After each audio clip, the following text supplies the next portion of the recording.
आलापल्ली सिरोंचा राष्ट्रीय महामार्ग क्रमांक 353 वरील प्रवाशांची अग्निपरीक्षा अजूनही संपलेली नाही.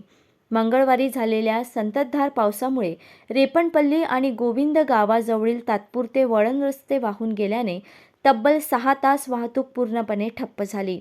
एसटी बस, मालवाहू ट्रक आणि खाजगी वाहनांच्या लांबच लांब रांगा लागल्याने शेकडो प्रवाशांचा मोठा खोळंबा झाला. महामार्गाचं काम अनेक वर्षापासून रखडलं असून पुलाच्या ठिकाणी तयार करण्यात आलेले तात्पुरते वळण रस्ते प्रत्येक पावसात वाहून जात आहेत. त्यामुळे दरवर्षी पावसाळ्यात नागरिकांचा जीव धोक्यात घालून त्यांना प्रवास करावा लागत आहे. पावसाळा नुकताच सुरू झाला असताना ही परिस्थिती निर्माण झाली असून पुढील काळात मुसळधार पाऊस झाल्यास दक्षिण गडचिरोलीचा संपर्क पुन्हा विस्कळीत होण्याची भीती व्यक्त केली जात आहे.